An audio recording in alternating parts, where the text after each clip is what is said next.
Uploading.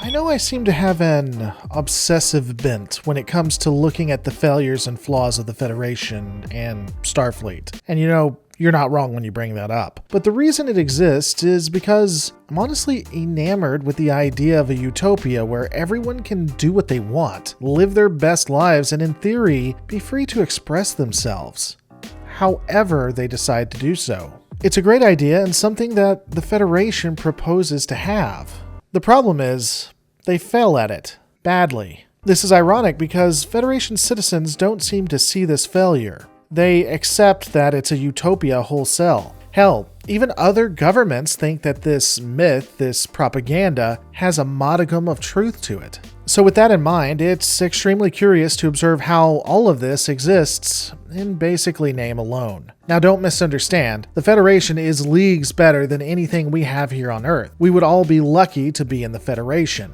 It's just that to say that it doesn't have dystopian features and wouldn't ultimately fall to ruin, well, that would be a lie.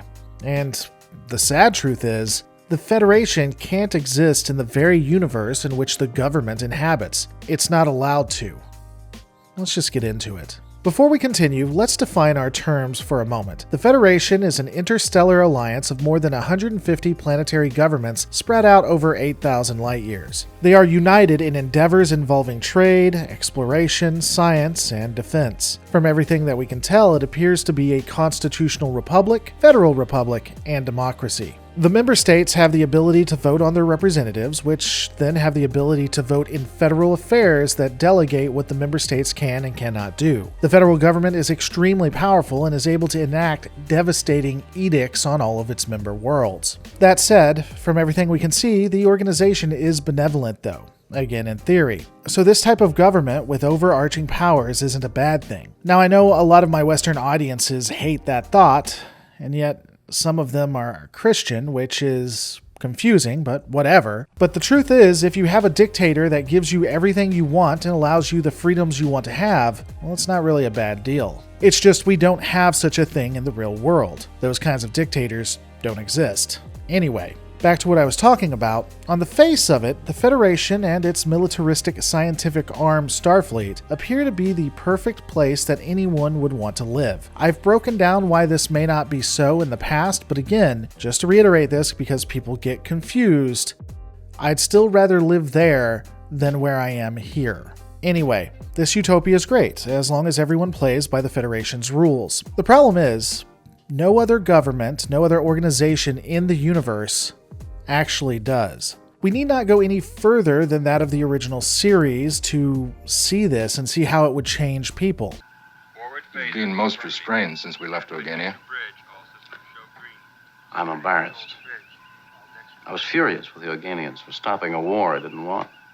In the original series, the Federation is still somewhat in its infancy. It's more rustic, cowboys in space and all that. But even then, things aren't what they appear. When Starfleet officers are forced to combat enemy forces like that of the Romulan and the Klingon Empire, we see how those who are forced to deal with these threats are changed. I don't even have to refer to the racism of Star Trek's Undiscovered Country, which, by the way, people still to this day try to justify Kirk's bigotry and his racism. It's so bizarre. But anyway, I can actually just simply reference individual episodes where Kirk himself realizes that he went too far, that he was pushed to the razor's edge and fell off. During those days for Kirk, he could more easily recognize it, but those feelings still existed within him. At that time, the Federation was still fledgling, as I said a couple of times, and so that kind of corruption doesn't spread beyond the officers in Starfleet themselves. In fact, Paradise is so secluded from the realities of the horrors that is the Star Trek universe that a perceived golden age comes over the Federation. Citizens enjoy a universe that we could only dream about. Science and arts expand exponentially. People would truly be free. Of course, in the background, this comes with a price where we have Starfleet officers that have to fight to keep these rights, and those officers would largely be ignored. The Cardassian border wars created men and women that could never trust like they had before, that continue to engage in their own private little wars. And honestly, we don't even need to look at the wars to see how bad it can get. We can just observe what happens to Federation citizens when they are placed into solitary confinement and tortured, how they can be pushed past their limit. The reason I bring all of this up is because I wanted to show how the Utopia did indeed exist. It existed at an institutional level. Paradise was there. It was. But the evolved citizens of the Federation, when push come to shove, failed to meet that goal. And when there are failings at the individual level, that means that the institutional standards that are being kept will ultimately fail as well. It's a foundation built of sand. We can discern these deficiencies in several instances throughout the legacy of the Federation and indeed Starfleet. Going back to the Undiscovered Country, elements at the top echelons of Starfleet would work together with Klingon counterparts to effectively commit a coup that would result in a sustained war between the Federation and the Klingon Empire. Ironically, though, they would be working together with Klingons in a well-formulated plot that required a lot of coordination to ensure that they could never coordinate, but that's a conversation for another time. In The Next Generation, we even get a tiny peek of how far the crew are willing to go of the Federation flagship Enterprise, the USS Enterprise D, when they decide to utilize nanites, or some form of nanites, to infect the Borg collective in an attempt to disable or kill all of them. The plan is never implemented, though they come up with another one in the near future. Starfleet morality would stand true at that point through Picard, but it's interesting to note, Picard gets chastised for not destroying the Borg collective. In the end, all of these events are just tremors, though. The true failure of Starfleet, and of the Federation, honestly begins in the year 2373. This would be the year that the Federation once again was faced with near annihilation. This time it would be by that of the Dominion. And it would be this threat that would not just bend the Federation, it wouldn't just push them to the edge, but forever change them. All of the evolved species of the Federation would decide to use a morphogenic weapon, a weapon of mass destruction, a biological warfare.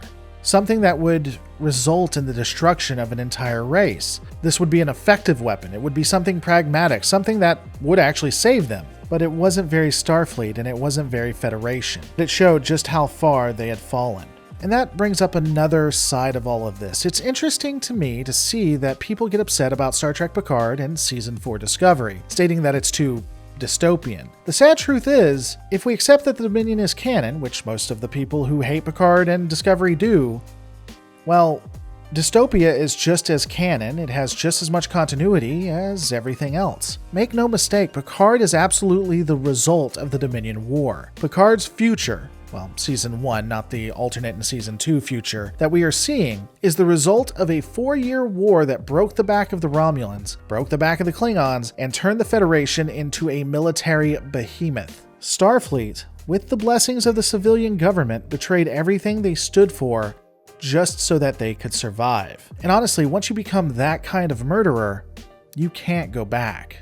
The question at the top was, and the reason that I put this together, was to research if the Federation and Starfleet could actually maintain this utopia, if they could continue to have paradise. And the answer is, well, yeah, they could, as long as everyone played by their rules. Unfortunately, that doesn't happen, even in their own universe.